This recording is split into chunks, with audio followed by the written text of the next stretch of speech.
오늘 우리에게 주시는 오늘 본문의 내용은 이스라엘 민족이 홍해의 기적을 경험한 후에 이제 엘림까지 이르는 그런 여정 중에 일어난 사건에 대해서 오늘 말씀에 기록하고 있습니다. 이 여정 중에 우리가 잘 아는 마라의 쓴물이 단물로 변하는 사건이 오늘 본문의 내용입니다. 어제까지 보았던 말씀의 내용으로 볼 때 홍해를 건넌 다음에, 그러니까 이집트 군대가 홍해에 완전히 잠기는 그 수장되는 모습을 지켜본 이스라엘 민족의 사기는 거의 하늘을 찌르다 못해서 아주 넘칠 정도로 굉장히 흥분한 정도라고 생각되었을 것입니다. 죽음의 위협을 느끼다가 승리를 맛본 이스라엘 민족의 기쁨은 엄청나게 컸을 것이라고 생각합니다. 그런데 오늘 본문으로 넘어오니까 이스라엘 민족이 하나님의 인도하심으로 이제 수르 광야로 들어가서 이제 3일 길을 걸었다라고 말씀하고 있습니다. 오늘 본문에서 이 3일 길을 걸은 이후에 첫 번째 문제가 발생합니다. 이제 이 출애굽의 여정 중에 이제 첫 번째 문제가 발생하는 거죠. 그건 바로 물이 다 떨어진 것입니다. 애굽에서 나오면서 분명 물을 챙겨서 나왔을 겁니다. 그런데 하지만 그 200만 명이나 되는 사람이 그 물을 계속해서 가지고 다니면서 먹을 수는 없었을 겁니다. 금방 동이 난 거죠. 3일 만에 동이 났습니다. 그래도 가는 길에 물을 얻을 수 있을 것이라는 아주 작은 희망을 가졌을 것입니다.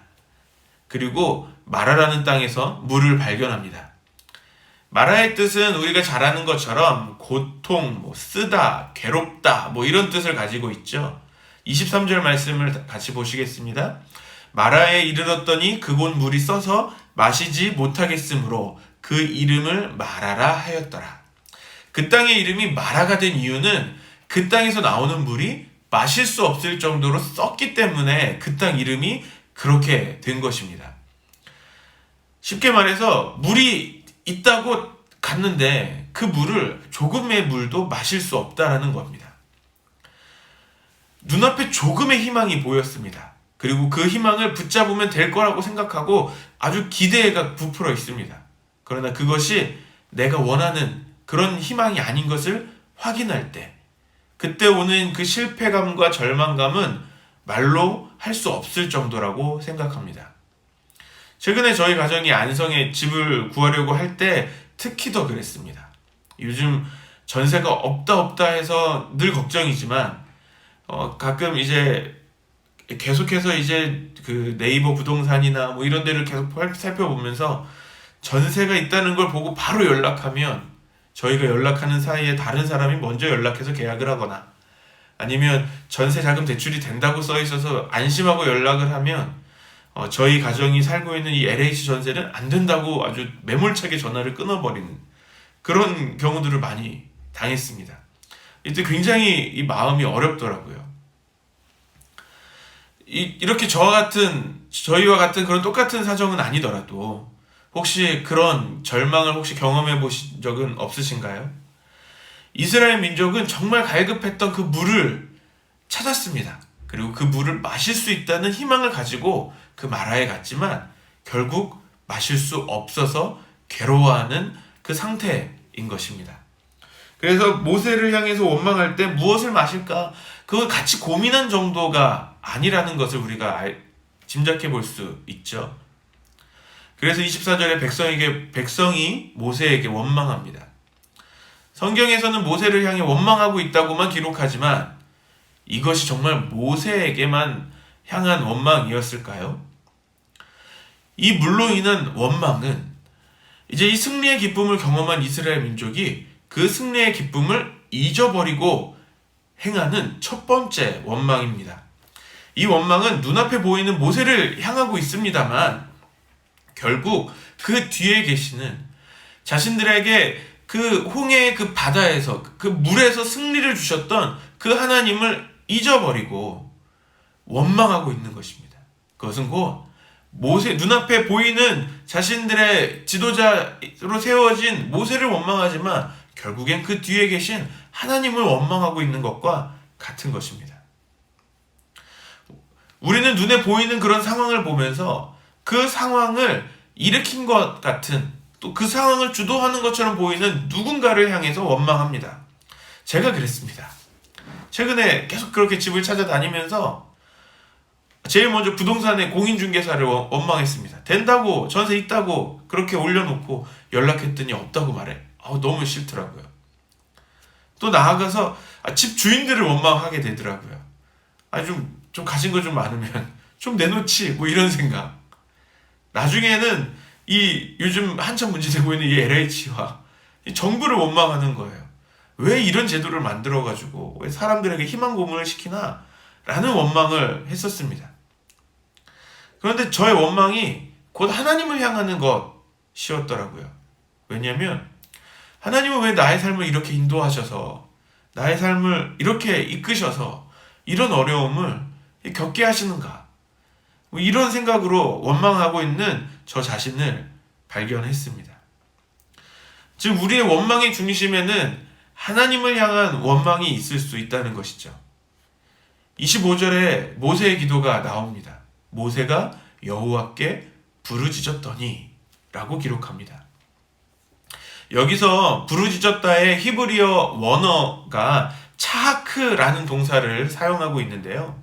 이 차하크라는 동사는, 이 단어는 아주 커다란 고통 가운데서 도움을 요청하며 부르짖거나 몹시 흥분하여서 절규하는 그런 모습을 표현할 때 주로 사용되었다고 합니다.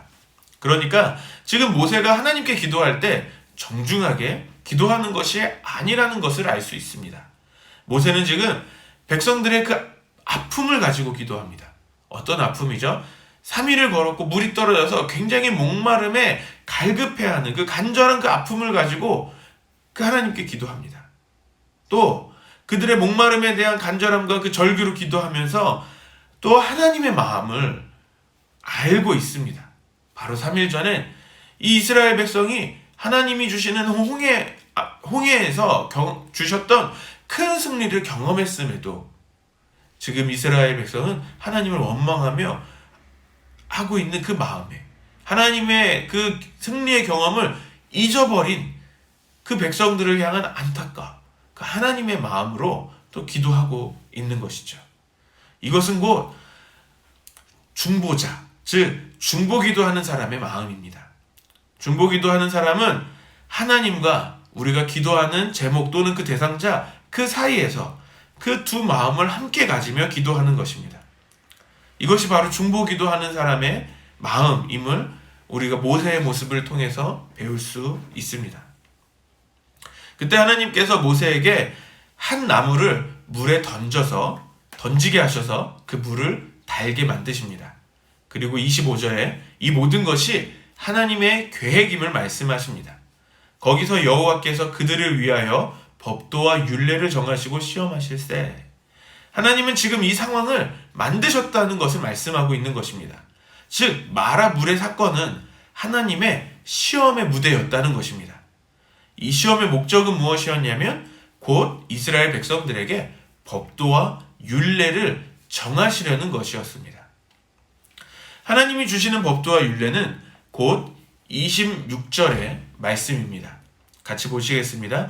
이르시되 너희가 너희 하나님 나 여호와의 말을 들어 순종하고 내가 보기에 의를 행하며 내 계명에 귀를 기울이면 내가 애굽 사람에게 내린 모든 질병 중 하나도 너희에게 내리지 아니하리니 나는 너희를 치료하는 여호와임이라.